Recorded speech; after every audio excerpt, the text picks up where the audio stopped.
Hello বন্ধুরা, বাড়িতে কিভাবে মুসুরের ডাউল দিয়ে আলু সাথে ডিম রান্না করব তা আপনাদের দেখাবো। আসুন ভিডিওটা দেখে নিই। আধা ঘন্টা ডাউলগুলো ভিজিয়ে রেখে দিয়েছিলাম। এভাবে আলুগুলা চিকন করে কেটে নিব। এরপর কড়া গরম হয়ে গেলে পরিমাণ মতো তেল দিয়ে দিব। 2টা দারচিনি, 2টা এলাচ, 2টা তেজপাতা হালকা নাড়াচাড়া করে ভেজে নিব। এরপর পেঁয়াজ কুচি, রসুন কুচি 4টা কাঁচামরিচ দিয়ে এভাবে হালকা নাড়াচাড়া করে দিব।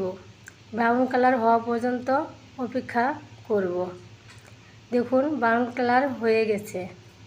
এরপর সামান্য একটু পানি দিব। 1 চামচ মরিচের গুঁড়া, 1 চামচ হলুদের গুঁড়া, 1 চামচ ধনের গুঁড়া, 1 চামচ গরম মশলার গুঁড়া দিয়ে দিব ও স্বাদ মতো লবণ দিয়ে এভাবে মশলাটাকে নাড়াচাড়া করে নিব। আবারও একটু সামান্য পানি দিয়ে দিব। পানি দিয়ে মশলাটাকে নাড়াচাড়া করে ভালোভাবে 1 মিনিট কষিয়ে নিব। তারপর মুসুরের ডাউলগুলো মশলার সাথে ভালোভাবে এভাবে মিশিয়ে নিব। আবারও একটু সামান্য পানি দিয়ে নাড়াচাড়া করে 5 মিনিট ঢাকনা দিয়ে ঢেকে রান্না করব। 5 মিনিট রান্না করার পর ডাউলগুলো ভালোভাবে কষানো হয়ে গেছে। এরপর আলুগুলা ডাউলের সাথে মিশিয়ে নিব। সামান্য একটু পানি দিয়ে এভাবে নাড়াচাড়া করে নিব। আবারও ঢাকনা দিয়ে ঢেকে 5 মিনিট রান্না করব। ঢাকনা খুলে দেখব কি অবস্থা। দেখতেই পাচ্ছেন আলুগুলা ডাউলের সাথে এভাবে নাড়াচাড়া করে কষিয়ে নিলাম। এরপর হালকা কুসুম 3 গ্লাস গরম পানি দিয়ে দিব।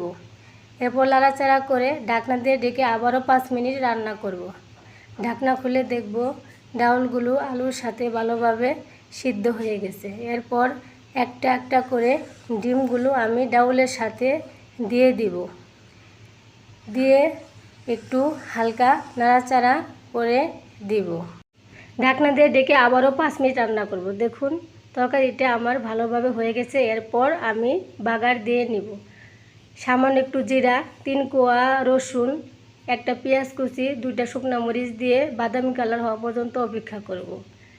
এখন ডাউলটাকে আমি ঢেলে দিব। দেখতে পাচ্ছেন কত সুন্দরভাবে আমি বাগারটা এভাবে দিয়ে নিলাম।